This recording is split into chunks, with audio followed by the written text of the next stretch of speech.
breaking news that has sent shockwaves across the Atlantic and beyond. Britain's Energy Secretary just delivered the most brutal takedown of Elon Musk ever seen in British politics. And what happened next has exposed a deep crisis at the heart of the Labour government that threatens to tear apart Keir Starmer's leadership. This isn't just another political spat. This is a full-scale international confrontation between one of the world's most powerful tech billionaires and a British government that's rapidly losing control. If you want to understand how global politics really works behind the scenes, hit that subscribe button now, because what you're about to discover will change everything you thought you knew about power, influence, and the future of democracy itself. Here's what just exploded across British politics. At the Labour Party conference in Liverpool, Energy Secretary Ed Miliband stood before thousands of delegates and delivered what political analysts are calling the most aggressive attack on a foreign billionaire in modern British history. His target was Elon Musk, the world's richest man and owner of the social media platform X. Elon Musk. He incites violence on our streets. He calls for the overthrow of our elected government. He's an enabler of disinformation through X. He thinks he can tell us how to run Britain. Conference. We have a message for Elon Musk. Get the hell out of our politics and our country. As somebody pointed out, Andrew Warrington, thank you very much indeed, it could have been Andrew Warrington, this is the same party that sent loads of volunteers to support Kamala Harris. It's the very same, yes. And also, he's accusing Elon Musk of inciting violence. I'm not an Elon Musk streets. fan, but what's that? What's hypocritical tosser? Of course, absolutely. He's also got an account on X, by the way, Ed Miliband. He does have, he does put out messages on X on a frequent basis. And if he thinks this man is so dangerous to Britain, why is he funding, helping to make the guy some money? Wouldn't you think if he was actually going to be taking a stand, that he wouldn't have an account? And people should know, as they listen and watch that rather mad approach, that in a poll recently of Labour members, the highest approval rating at 73% is Ed Miliband. Yeah, well, that shows you how mad they all are. They're absolutely off their trolleys. Also, talking about misinformation, how about the £300 that we're all going to save on our electricity bills that he told us? No, they said they're going to double it by 300. Did you not? Did you mishear that? Every time he gets asked the question, because our bills just keep going up. Miliband's words were absolutely devastating. He accused Musk of inciting violence on British streets, calling for the overthrow of the elected government and spreading dangerous disinformation through his massive social media platform. The Energy Secretary painted a picture of foreign interference that goes to the very heart of British sovereignty, claiming that Musk thinks he can tell Britain how to run its own country, using his massive wealth and social media influence to manipulate public opinion and political outcomes. But this confrontation goes far deeper than a simple political disagreement. The same Labour conference that witnessed Miliband's explosive attack on Musk also saw Prime Minister Keir Starmer launch an extraordinary assault on Nigel Farage, calling him a snake oil mirror, chant who doesn't like Britain and doesn't believe in Britain. Future? He can't. He doesn't like Britain, doesn't believe in Britain, wants you to doubt it just as much as he does. Shall we also hear a little bit of what David Lammy had to say and his sort of apology for what he also had to say about Nigel Farage? I will leave it for the public to come to their own judgments about someone who once flirted with Hitler Youth when he was younger. That is for the public. He has denied it, and so I accept that he has denied it, and I would like to clarify that position because in the end the Prime Minister was keen for us to focus on the policies, not the individual. It's the Deputy Prime Minister of this. Starmer accused Farage of pursuing politics of grievance and wanting people to doubt Britain as much as he allegedly does. This represents an extraordinary escalation in rhetoric from the sitting Prime Minister against the Reform UK leader. The hypocrisy of Labour's position has not gone unnoticed. Ed Miliband told Elon Musk to get the hell out of British politics, yet Miliband himself maintains an active X account on Musk's platform. Even more damaging, Labour sent volunteers to help Kamala Harris's campaign in America while complaining about foreign influence in British politics. Musk. Elon Musk. He incites violence on our streets. He calls for the overthrow of our elected government. He's an enabler of disinformation through X. He thinks he can tell us how to run Britain. Conference. We have a message for Elon Musk. Get the hell out of our politics and our country. Brendan, two things you should know before you respond to this. One, because we checked this out, Ed Miliband has an account on X. Secondly, this is obviously, it could be an unfair thing, but I think it's only fair to say that the Labour Party sent 24 volunteers out to America to help Kamala Harris fight Donald Trump in the last election. Is that not the same? Is that not hypocrisy at its worst level, my friend?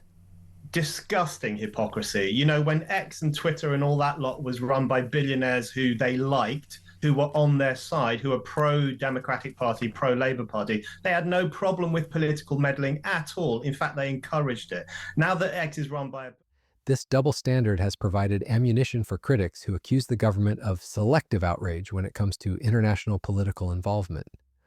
The response from Musk was swift and absolutely brutal. Within hours of Miliband's speech, the tech billionaire launched a devastating counterattack that exposed the weakness of Starmer's government. Musk called Prime Minister Keir Starmer an actor with an empty head who merely repeats talking points supplied by others.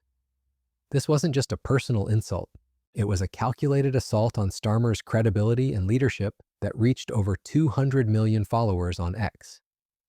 The controversy deepened when Richard Tice, Reform UK's deputy leader, revealed that during his conference speech, Starmer had allegedly said that words are not enough and called for people to take up arms for action against Reform UK. Talk with a whole load of Eurocrats about, frankly, not a lot, as he takes cover from the carnage left behind after his, frankly, outrageous speech, when he literally said, words are not enough against reform, take up arms for action. I mean, if that's not a license to his nutters, Antifa and the far left to be violent, I don't know what is. It is really extraordinary that he said those things as the sitting Prime Minister of this country. You know, I said this 2 days ago, Richard. I don't know if you were able to hear what I was doing then. But, you know, for a sitting Prime Minister to be so brazenly threatening and so irresponsible in the encouragement of violence against fellow, Democrats, I find quite astonishing. And I wonder why the police have not actually been knocking on his door and saying, excuse me, you seem to be inciting a bit of violence, Prime Minister. Well, you're quite right, but of course we know the answer to that because you've got two-tier policing and two-tier justice under two-tier Keir, and they're all in it together, the leaders of these various elements of the establishment, and, frankly, it's terrifying when you've got a Prime Minister calling for his supporters to take up arms. You've got a Deputy Prime Minister lying about Nigel and just a whole load of nonsense and then coming on and having to apologise for it. You've got multiple cabinet ministers, frankly, libelling and slandering Nigel. I mean, it's a very bad place to take a once highly respected democracy. We are heading down the plug hole under this bunch. And Tice interpreted this as encouraging violence against his party, questioning why police haven't investigated what he called apparent incitement to violence from a sitting prime minister. The discussion has raised serious concerns about two-tier policing and the establishment's increasingly desperate response to Reform UK's growing influence. The timing of this confrontation couldn't be more significant.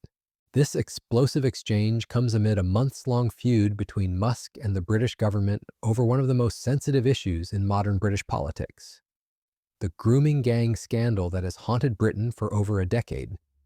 These cases involve predominantly Pakistani men who systematically exploited and abused British girls across multiple towns and cities. The scandal exposed massive failures by police, social services, and prosecution authorities who ignored victims' pleas for help. Musk has repeatedly accused Starmer of being deeply complicit in these crimes during his time as head of the Crown Prosecution Service. The billionaire claimed that Starmer prioritized political considerations over protecting vulnerable children, allowing mass sexual exploitation to continue in exchange for votes. While investigations have found no evidence that Starmer was personally complicit in any cover-ups, the perception of institutional failure during his tenure provides Musk with powerful ammunition for his political warfare. The political implications of this confrontation are staggering. Reform UK has experienced explosive growth, expanding from 30,000 to 252,000 members in just 1 year, surpassing Conservative Party membership and positioning itself to potentially win 373 seats, with a working majority of 57. Members. We now have 252,000 members. We are only 50,000 short of Labour in terms of membership. We've already overtaken the Conservative Party. I'll tell you what, Jeremy, next week when we look at the number of members and also the opinion polls, I reckon Keir Starmer has just given us the biggest electoral bounce we have needed for a while. I think this man is completely out of touch. Let me just touch on something else he said. If you remember back to his speech, he said, we talk a lot about Britain is broken. He said Britain is not broken. Has he actually been to the high streets? Has he actually tried to do anything in this country? Has he tried to get a GP appointment? Because I think if you go around this country and talk to most people on the street, they will say Britain is broken. And that's the whole point of what we're doing, is we need to change this country for good. I couldn't agree more. I'm interested in the sort of the way that people would take it. You guys do this for a living. Did you look at that, as I did, and go, that's just living proof you've got no political antennae. You've just basically played entirely into a shrewd political operator's hands. You're supposed to be the Prime Minister. I don't know who's advising you, you idiot, but that's pennies from heaven, isn't it? Well, it is. And also, if you look at his premiership, the whole point of this speech for him at conference is for him to reset the direction of his party. Another one. Where he talks about his drive, his vision for the country, how he's going to move the country forward. I didn't hear anything apart from mumbo jumbo, word salad. And actually, in the office here where we were watching that speech, most people nodded off and went for a cup of tea because there wasn't actually anything substantive in it, was there? There was nothing that made me feel passionate about this country, for example, or where the Labour Party is taking it. The Labour Party is in total denial of what is going on. Now, we want a general election. The latest MRP poll, which is the big poll, shows that actually, if a general election was called today, we are polling at 33%. Political analysts suggest that Starmer's attacks may have given Reform the biggest electoral bounce they needed, with polling showing the party at 33% nationally. When the world's richest man openly declares war on a sitting British Prime Minister, calling him weak and incompetent before a global audience, it creates a legitimacy crisis that no amount of political spin can overcome. Starmer's government is already struggling with declining poll numbers and internal divisions. Business confidence has plunged to record lows ahead of Rachel Reeves's budget, with critics arguing that Labour is creating economic uncertainty with upcoming tax increases while failing to address cost of living issues. The economic consequences could be equally devastating. Musk controls companies worth hundreds of billions of dollars, from Tesla to SpaceX to X. His influence extends far beyond social media into the automotive industry, space exploration, and emerging technologies that will define the next decade of economic growth. When someone of his stature declares open hostility toward a government, it sends a chilling message to investors and business leaders worldwide. But the deeper crisis here isn't just about economics or even politics. It's about the fundamental question of sovereignty in the digital age. Musk's platform X reaches hundreds of millions of users globally, giving him unprecedented power to shape political narratives and influence democratic processes. When he uses that platform to attack foreign governments and promote specific political parties, it raises profound questions about the future of democracy itself.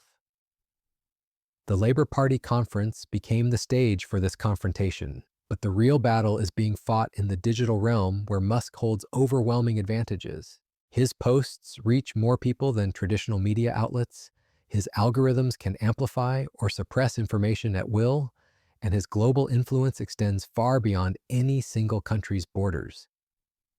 Miliband's angry words at a political conference pale in comparison to Musk's ability to shape narratives and influence millions of minds across multiple continents simultaneously.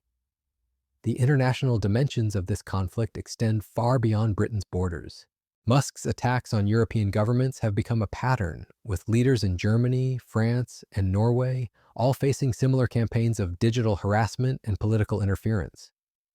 His endorsement of far-right parties and movements across multiple countries suggests a coordinated strategy to destabilize centrist and left-wing governments worldwide. The Reform UK connection adds another explosive element to this story. Nigel Farage's party has surged in recent polls, capitalizing on public dissatisfaction with both Conservative and Labour governments. Musk's support for reform, even as he criticizes Farage personally, gives the party international credibility and potentially massive financial backing. The prospect of a Musk-funded political movement in Britain represents a fundamental shift in how democratic politics operates. The response from other political parties has been notably muted, suggesting that established politicians are still struggling to understand how to respond to this new form of digital political warfare. Traditional political strategies and communication methods seem inadequate when facing an opponent who controls one of the world's largest information platforms and has virtually unlimited resources to sustain prolonged campaigns. The timing of this confrontation, coming as Donald Trump prepares to return to the White House with Musk as a key advisor, adds another layer of complexity to the situation. The prospect of a Trump administration backed by Musk's digital influence network facing off against European governments creates the potential for unprecedented diplomatic and economic conflicts. The special relationship between Britain and America, already strained by various political disagreements, could face its most serious test in decades. As this story continues to unfold, the stakes couldn't be higher. This isn't just about Ed Miliband's angry speech or Musk's insulting tweets. It's about the fundamental balance of power in democratic societies and whether elected governments can maintain their legitimacy and authority in the face of sustained attacks from unaccountable tech billionaires. The outcome of this confrontation could determine whether democracy adapts to the digital age or succumbs to a new form of technological authoritarianism. The British public finds itself caught in the middle of this unprecedented conflict, watching their elected leaders engage in digital warfare with one of the world's most powerful individuals. The long-term consequences for British politics, democracy, and society remain unclear, but one thing is certain: this confrontation has exposed fundamental weaknesses in how democratic governments respond to new forms of political warfare in the digital age. What happens next could reshape not just British politics, but the entire future of democratic governance worldwide. What do you think about this explosive confrontation between Miliband and Musk? Is this the future of political conflict in the digital age? Are tech billionaires becoming too powerful for democratic governments to control? Drop by our thoughts in the comments below and let us know where you stand on this unprecedented political battle. And if this story opened your eyes to the changing nature of power and politics in the modern world, share it with everyone who needs to understand what's really happening behind the headlines.